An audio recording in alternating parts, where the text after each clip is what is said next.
우리 청년들 만나서 반갑습니다. 함께 말씀을 나누는 이 시간에 하나님께서 함께 하셔서 주님의 귀한 음성이 우리 모두에게 들려지기를 소망합니다. 우리 함께 기도로 먼저 나아가도록 할게요. 사랑과 은혜가 충만하신 하나님, 오늘 이렇게 함께 말씀을 묵상하기 위해서 이곳에 모인 자들 가운데 주님의 놀라우신 은혜가 있기를 소망합니다. 하나님 말씀을 사모하여서 또 하나님의 감동을 사모하여서 나왔습니다. 함께 말씀을 나누고 상고할 때에 주의 놀라우신 은혜가 함께 하시고 주의 귀한 음성이 들려지는 시간 되게 하여 주시옵소서. 감사드리며 예수님의 이름으로 기도합니다. 아멘. 우리 먼저 말씀 읽고 오도록 할게요. 오늘 말씀은 전도서 7장 1절에서 14절까지의 말씀입니다. 명예가 값비싼 향유보다 더 낫고 죽는 날이 태어나는 날보다 더 중요하다. 조상집에 가는 것이 잔치집에 가는 것보다 더 낫다. 살아있는 사람은 누구나 죽는다는 것을 명심하여야 한다. 슬픔이 웃음보다 나은 것은 억울을 어둡게 하는 근심이 마음에 유익하기 때문이다.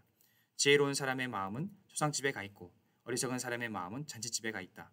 지혜로운 사람의 책망을 듣는 것이 어리석은 사람의 노래를 듣는 것보다 낫다. 어리석은 사람의 웃음소리는 가마솥 밑에서 가시나무 타는 소리와 같다. 이 또한 헛되다. 탐욕은 지혜로운 사람을 어리석게 만들고 뇌물은 지혜로운 사람의 마음을 병들게 한다. 일을 시작할 때보다 끝날 때가 더 좋다. 마음은 자만할 때보다 참을 때가 더 낫다. 급하게 화내지 말아라. 분노는 어리석은 사람의 품에 머무는 것이다. 옛날이 지금보다 더 좋은 까닭이 무엇이냐? 묻지 말아라. 이런 질문은 지혜롭지 못하다. 지혜는 유산을 받는 것만큼이나 좋은 것이니 이 세상에서 살면서 그 덕을 보기 때문이다. 돈이 사람을 보호하듯 지혜도 사람을 보호한다. 그러나 지혜를 깨우쳐 아는 지식이 더 좋은 까닭은 지혜가 그 사람의 목숨을 살려주기 때문이다. 하나님이 하시는 일을 생각해 보아라. 하나님이 구부려 놓으신 것을 누가 펼 수 있겠는가? 좋은 때에는 기뻐하고 어려운 때에는 생각하여라. 하나님은 좋은 때도 있게 하시고 나쁜 때도 있게 하신다. 그러기에 사람은 제 앞니를 알지 못한다. 아멘.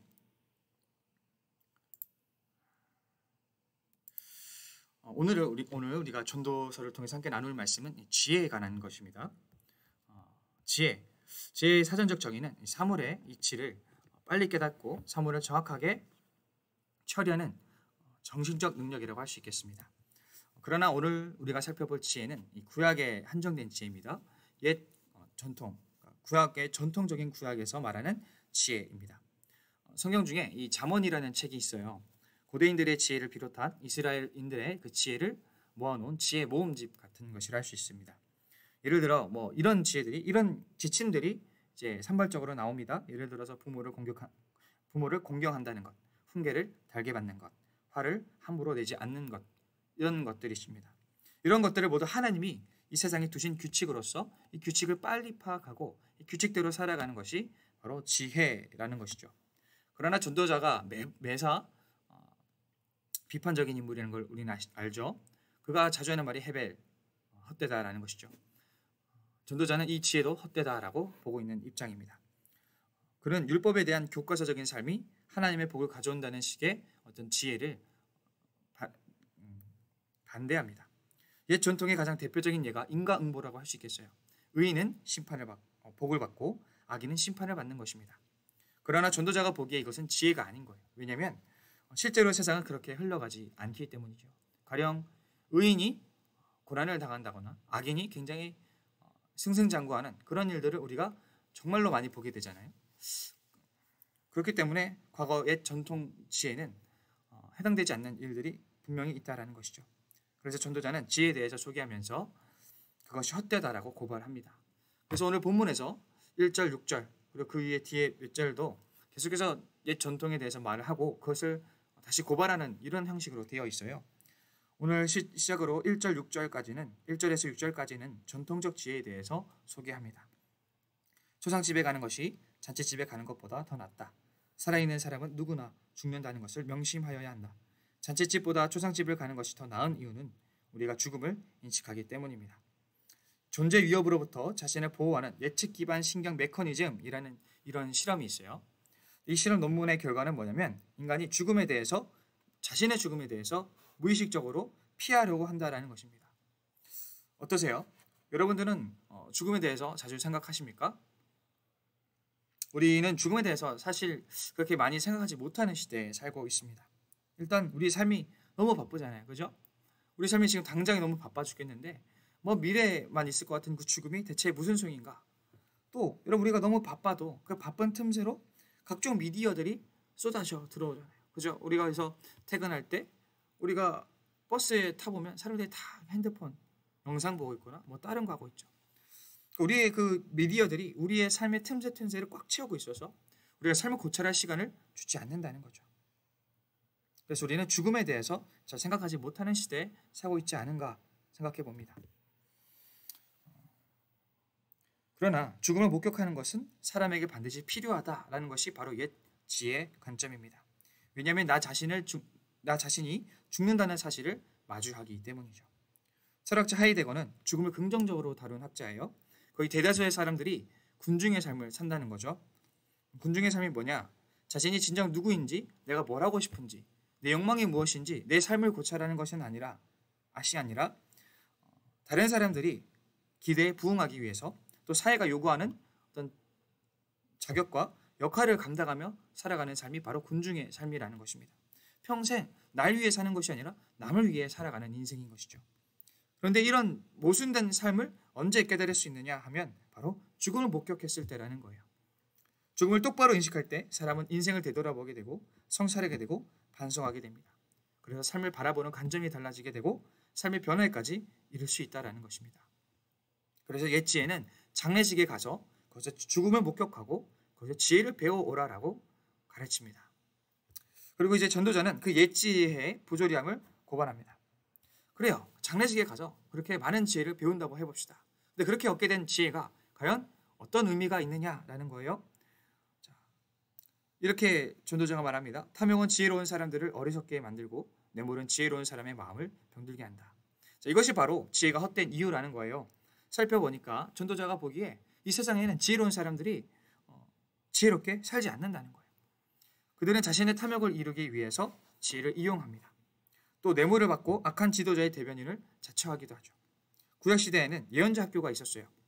예언자들이 하는 역할이 뭐냐면 이제 왕의 옆에서 왕이 나라를 하나님 기뻐하시는 대로 바르게 이끌도록 옆에서 조언해주는 그런 역할을 합니다. 그래서 하나님의 말씀을 대신해서 왕에게 전하죠. 근데 이제 예언가 중에서도 조직적으로 이제 수업을 받고 공부를 해가지고 예언하는 사람들이 소위 궁중 예언가라고 해요. 궁중 예언가는 이제 왕궁에서 살면서 왕의 바로 옆에서 이제 왕에게 직언을 하는 그런 사람인 거죠. 왕이 잘못 가면 엄밀히 그걸 엄격하게 비판하면서 바른 길을 제시해 주는 것이 바로 예언가들이라고 하겠습니다. 그러니까 여러분 이 예언가는 아무나 못해요. 굉장히 똑똑해야 할 수 있는 거예요. 그래서 이 예언가들이 역사, 지리, 철학, 여러 가지 학문들을 두루 섭렵하는 그 당시에는 엘리트 지식인 계층이었던 것입니다. 그런데 이 예언가들이 지혜롭게 과연 사역을 했느냐, 그 역할을 감당했느냐? 우리가 예레미야를 보게 되면 예레미야서에 보면 거짓 예언자에 대해서 말을 해요. 하나님께서 그들에게 아무것도 가르쳐주지 않았고 알려주지 않았는데도 그들은 하나님의 이름으로 하나님의 뜻으로 가짜 예언을 하는 것입니다. 가령 예레미야가 하나님께 이스라엘에 대해서 뭔가를 받았어요. 하나님께 감동을 받았어요. 너희가 전쟁에 나가면 질 거다. 그래서 예레미야가 이스라엘의 패배를 예언하면 거짓 예언자들은 이스라엘의 승리를 예언하는 거예요. 그러니까 너네들 이대로 가다가 망한다. 나라 망한다. 이렇게 예언하면 가짜 예언자들은 지금 너무나 잘 가고 있다. 하나님이 너희들을 축복해 주실 거다. 이런 식으로 가짜 예언을 한다라는 것이죠. 사실 가짜 예언자들은 진짜 하나님의 뜻은 별로 관심이 없고요. 그들은 이제 철저히 왕의 마음을 얻기 원하고 민심을 얻기 원합니다. 거기에 자신의 부와 안락함이 있기 때문이죠. 그래서 이런 가짜 예언자들은 왕과 백성들의 신기를 절대 건드리지 않습니다. 이런 경우는 이제 자신의 지식과 신앙을 개인적인 안전과 유익을 위해서 오용하는 사례라고 할 수 있겠습니다. 하버드 법대 램지어 교수는 일본군 위안부가 사실 외춘부였다라는 말을 해서 엄청난 비난을 샀죠. 무엇보다 동료들에게 엄청난 문매를 당했습니다. 알고 보니까 이 교수는 일본 모 기업의 이제 지원으로 교수가 됐어요. 지원금을 받아서 교수가 된 거죠. 그리고 심지어 일본에서 훈장까지 받은 사람이에요. 그러니까 정확한 역사를 가르쳐야 될 역사학자가 정확한 역사를 가르쳐야 할 이 의무가 있는 지식인이 자신의 이해관계 때문에 역사를 왜곡하는 짓을 저질렀다는 것입니다. 이처럼 지혜는 언제든지 악인들에 의해 오용될 수 있고 제자들도 자신들의 이해관계에 따라 이 비틀린 말들을 하고 있으니까 이것이 사실 오늘날 우리가 많이 보는 장면이잖아요. 광경이잖아요. 그러니까 전도자가 보기에 사실 그 지혜라는 것이 그렇게 부질없더라라고 이야기하는 것이죠. 여러분 똑똑하다고 다 옳게 삽니까? 여러분은 어떻습니까? 공부를 하고 지식을 쌓고 모르던 것을 알게 되면 갑자기 막 정의롭게 사는 힘이 생기게 됩니까? 무엇이 선한 것인지 알게 되었다고 해서 선하게 살게 되나요? 글쎄요. 여러분 수많은 삶을 앗아가는 경제사범들, 중대한 범죄를 저지르는 인간들은 하나같이 잘 배우고 똑똑한 사람들이었다는 걸 기억합시다. 여러분 히틀러가요. 그렇게 미술을 잘했고요. 또 여러분 그렇게 똑똑했다는 거예요. 여러분 정말 그 경악할 만한 일들을 저지르는 사람들은 다 똑똑한 사람들이에요. 그런 사람들이 자신의 지혜를 무기로 삼아서 악을 저지르는 것입니다. 전도자가 보기에 소위 배우고 똑똑하다는 인간들은 자신의 지식을 선을 위한 도구가 아니라 악을 위한 무기로 삼더라는 거죠. 일은 시작할 때보다 끝날 때가 더 좋다. 마음은 자만할 때보다 참을 때가 더 낫다. 급하게 화내지 말아라. 분노는 어리석은 사람의 품에 머무는 것이다. 방금 이 두 구절이 또 이제 옛 선조들이 옛 지혜로 말을 하는 것입니다. 이게 옛 지혜예요. 그런데 전도자는 이것을 또 비판하는 거죠. 옛날이 지금보다 더 좋은 까닭이 무엇이냐고 묻지 말아라. 이런 질문은 지혜롭지 못하다. 다시 말해 옛날이 지금보다 좋았다라는 거죠. 과거가 더 나았다는 거예요. 근데 이것이 지혜롭지 못하다는 것입니다. 과거 전통적인 지혜는 시작보다 끝이 더 좋다고 해요. 여러분 끝을 중요시하는 것. 여러분 다친 결말 우리가 생각해 볼까요? 여러분 어떤 영화나 드라마가 다친 결말로 끝났어요? 남녀 주인공이 둘 다 죽어서 끝났어요. 여러분 이거는 한번 방영되고 나면 못 고치는, 그죠? 아무리 시청자가 항의해도 이건 이미 이렇게 결론이 났기 때문에 뜯어 고칠 수가 없어요. 이건 그냥 이대로 끝나는 거예요. 고정돼 있죠. 닫혀 있죠. 닫힌 채로 고정되어 있는 겁니다. 반면에 열린 결말은 어때요? 그 끝을 보여주지 않았기 때문에 여러 각도로 해석이 가능하죠. 닫힌 결말은 그걸로 끝입니다. 다른 것이 허용되지 않아요. 문제는 그 종결이 난 옛지혜, 닫힌 결말로 끝난 그 옛지혜가 현재에 와서 효력을 발휘하지 못한다는 것이죠. 그 허술함이 드러나고 예외적인 상황들이 자꾸 발생을 하게 됩니다. 그래서 그 옛지혜로 설명이 안 되는 일들이 벌어지는 거죠. 가령 아까 말한 것처럼 성경은 부모를 잘 공경하면 장수하고 복을 받는다. 이것이 지혜다라고 말을 해요. 그러면 우리가 TV를 보면 병든 가족을 오래도록 부양하다가 극단적인 선택을 하는 사람들을 우리가 보게 되죠. 너무나 지병이 심한 부모를 봉양하다가 거의 집안이 풍비박산나는 그런 일들을 우리가 보게 됩니다. 여러분 우리가 이런 걸 보게 되면 과연 이 옛지혜가 정말 여전히 지혜라고 말할 수 있을까 고민이 되는 부분이에요. 그렇다면 이미 닫힌 결말, 전혀 손댈 수 없는, 바꿀 수 없는 이 닫힌 결말로 끝난 지혜는, 그 옛 지혜는 과연 지금도 지혜라고 할 수 있느냐? 전도자가 묻고 있는 것입니다. 이제 11절 12절에서 전도자는 다시금 지혜의 유익을 말합니다. 지혜는요 유산을 물려받는 만큼 좋은 것이래요. 우리가 물질로 많은 이익을 보는 것처럼 지혜가 있으면 삶에 많은 유익을 얻게 됩니다. 지혜는 심지어 사람의 목숨도 살리기도 하죠. 소설가 황석영 씨가 어렸을 적에 이제 한국 전쟁이 발발을 했어요.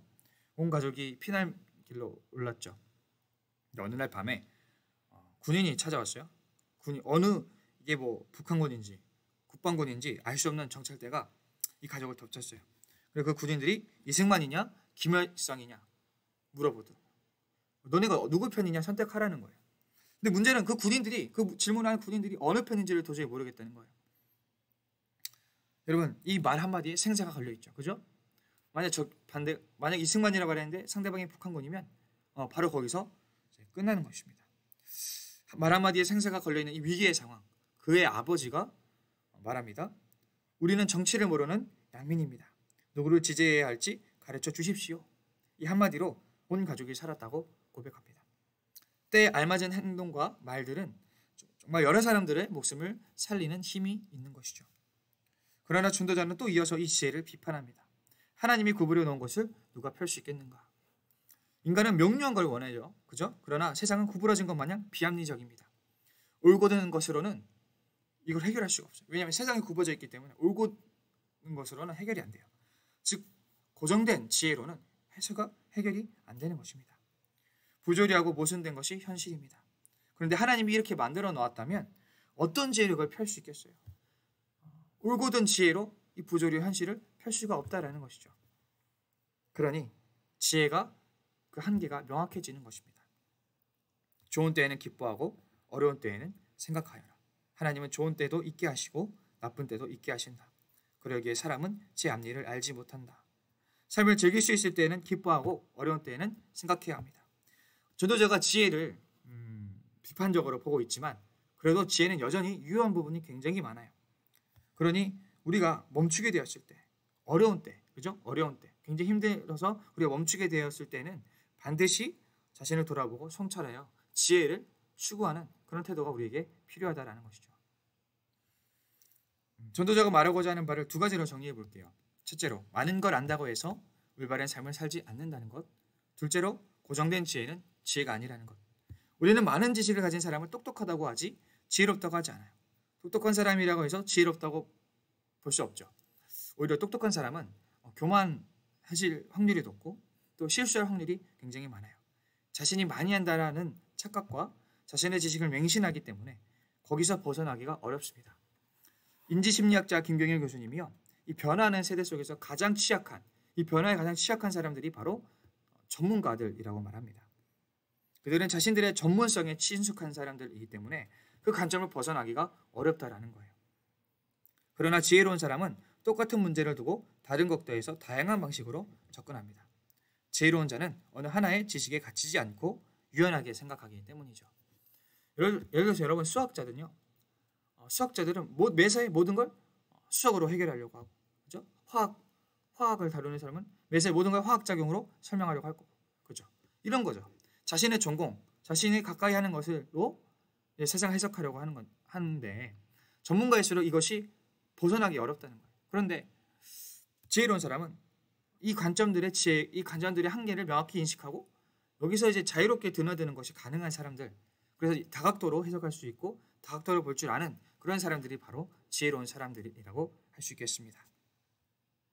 어렸을 적에 정말 부모님께서 하도 강조를 하셔서 하루에 한 장씩 잠언을 읽었었어요. 잠언이 총 31장이라 하루에 한 장이면 한 달 만에 일독이 가능합니다. 어렸을 때도 잠언을 읽으면서 굉장히 감탄을 많이 했어요. 거기에는 지식이 아닌 지혜의 보화가 숨겨져 있습니다. 얼굴이 낯뜨거워지는 곤란한 상황을 겪어보지 않고서는 알 수 없는 지혜 있잖아요. 정말 내가 실패 앞에서 눈물 흘려보지 않고서는 얻을 수 없는 그 귀한 지혜들이 이 잠언서에 정말 귀하게 새겨져 있어요. 우리는 이 많은 이들이 뼈저린 대가를 치르고 건져 올린 이 삶의 지혜를 정말 아무런 대가 없이 거저 얻을 수 있습니다. 그래서 저는 우리 청년들이 정말 자신의 인생을 유익을 위해서 이 잠언을 꼭 읽어봤으면 좋겠습니다. 근데 방금까지 그렇게 잠언을 옛 지혜를 까놓고는 그게 무슨 말이냐라고 생각하시겠지만 들어보세요. 전도자는 과거의 지혜들이 오늘날의 삶의 복잡함과 모호성 속에서 충분한 해답이 되지 못한다라고 말하고 있어요. 왜냐하면 그 옛 지혜들 자체가 완전히 지금 폐기해야 될 만한 가치 없는 그런 내용이기 때문이 아니라 옛 지혜가 고정되어 있기 때문에, 즉 시대가 바뀜에 따라서 그것을 개선할 수 있고 보완할 수 있는데 그런 거 없이 그냥 고정되어 있기 때문에 한계가 있다라고 말을 하는 거예요. 여러분, 우리가 고인물이 썩는다고 하잖아요. 시간이 지남에 따라 많은 것들이 변하는데 만약에 지혜가 닫힌 채로 고정된 진리로서 자신을 지키고자 한다면 그건 역시 하나의 지식에 지나지 않을 것입니다. 그렇다고 과거의 전통적인 지혜의 내용을 폐기해야 하는가 하면 절대 그렇지 않아요. 그것들은 여전히 우리의 삶을 풍성하게 하는 힘이 있어요. 다만 우리는 그 한계를 인정하자는 것이죠. 소크라테스가 이런 말을 남겼습니다. 유일하며 진실한 지혜는 바로 당신은 아무것도 알지 못한다는 점이다. 성경은 지혜를 아주 간명하게 설명합니다. 여호와를 경외하는 것이 곧 지혜의 근본입니다. 경외라는 것은 존경과 공포라는 감정이에요. 대자연 앞에서 인간이 섰을 때에 자연의 그 아름다움이 넋이 나가면서도 그 거대함에 압도되어 공포를 느끼는 거죠. 그 자연 앞에 자신의 한계가 여실히 드러나고 자기가 얼마나 작고 작은 존재인지 그 느낌을 받는 것, 그래서 겸허해지는 것, 겸손해지는 것, 그것이 바로 경외라는 것입니다. 그렇다면 하나님은 결코 우리가 밝혀낼 수 없는 신비의 영역 속에 있어요. 그래서 하나님이 부조리해 보이고 모순되어 보일지도 모르겠습니다. 그러나 우리가 그 하나님을 알 수 없기 때문에 하나님 판단하고 정의 내리는 모든 행위는 다 부질없어요. 우리는 철저히 하나님 앞에 하나님에 대해서 소외되어 있기에 영원히 그를 알지 못합니다. 동시에 우리가 하나님께 경외를 느낀다는 것, 그 하나님을 존경하면서도 그 하나님을 두려워하게 된다는 것이죠. 우리가 하나님 앞에서 작아지고 낮아집니다. 자신의 한계 앞에 겸손해집니다. 여러분, 그렇게 사람이 겸손해지면 어떻게 될까요? 당연히 배우려고 하겠죠. 아, 내가 이렇게 한계가 있는 사람이구나. 그거 깨달은 사람은 더 이상 자신의 지식을 의지하려고 하지 않아요. 배우려고 하죠. 그러니까 여러분, 왜 여호와를 경외하는 것이 지혜의 근본이냐면, 여호와를 경외하게 되면 자신의 한계를 깨닫게 되고, 그때 자신의 한계에서 벗어나서 배우려고 하기 때문이죠. 그래서 여러분, 그것이 지혜라는 것입니다. 그래서 여러분, 정말 하나님에게 앞에서 하나님을 경외하는 자들은 하나님의 말씀에 귀를 기울이고 배우고자 하는 사람들인 것이죠. 우리가 추구해야 하는 지혜는 나 자신의 한계를 솔직히 받아들이고 배우고자 하는 태도입니다. 우리 청년들, 많이 배우고 많이 하는 거 좋은 거예요. 많은 지혜를 갖는 거 좋은 것입니다. 그러나 그것은 그만큼 내 선입견이 더 많이 생긴다라는 말이기도 합니다. 내 지식이 오히려 나를 가둘 수 있다는 사실을 기억했으면 좋겠어요. 다른 사람의 그 말을 수용하지 않는 그냥 고정된 진리, 그죠? 시대가 변하고 사람의 상황에 따라 상황이 다 변해가는데 내가 깨달은 지혜가 이것만이 지혜야라고 이걸 그냥 고정된 진리로 여기게 된다면 우리는 도태될 수밖에 없습니다. 오히려 그런 지식이, 그에는 지혜가 나 자신을 가둘 수 있다는 사실을 기억합시다. 또 여러분, 내가 믿는 하나님이 나를 가둘 수 있다는 사실을 꼭 기억해야 돼요. 여러분, 정말 오늘날 정말 그런 일들을 많이 보게 돼요. 내가 믿는 하나님이 너무나 리얼해서 내 믿음이 너무나 그 확신이 단단하고 굳건해서 그것을 이제 밀고 나가는 사람들이 있어요. 물론 자신의 믿음이 굳건한 건 좋은 거지만 그것이 때로 꽤 많이 폭력적으로 될 수가 있습니다. 왜냐하면 야, 내가 믿은 하나님이 확실해. 하나님 이렇게 분명히 이렇게 일하셔. 너도 이렇게 해봐. 너도 이렇게 해야 돼. 넌 그거 틀렸어. 우리가 정죄를 하게 된다는 거죠. 내가 하나님에 대한 확고한 생각이 있을수록 다른 생각을 전혀 받아들이지 않게 되고 다른 생각들을 다 악마화시키고 다 정죄하게 된다는 거예요. 내게 너무나 맞고 내게 너무 확실하기 때문에 너 건 틀렸어. 이렇게 돼버린다는 거예요. 근데 여러분, 하나님이요, 언제나 내 이성을 넘어서 계시는 분이거든요. 우리가 우리 지성으로는 결코 하나님의 일하심을 다 점령할 수 없고 정복할 수 없고 선점할 수 없습니다. 그래서 우리는 언제나 하나님 앞에서 소외될 수밖에 없어요. 우리 하나님을 알 수 없고 하나님 방식을 이해할 수 없습니다. 그러니 내가 믿는 하나님, 내가 나의 믿음의 확신을 가지시는 건 좋지만 그것도 엄연한 한계가 있다는 사실을 꼭 기억하셨으면 좋겠습니다. 그리고 언제나 내 한계를 넘어 일하시는 그 무한하신 하나님을 신뢰하고 따라갈 수 있는 우리가 되었으면 좋겠습니다. 한 주간 지혜에 대해서 묵상하시면서 정말 지혜로운 삶을 살 수 있기를 소망합니다. 다음 주에 또 만나요.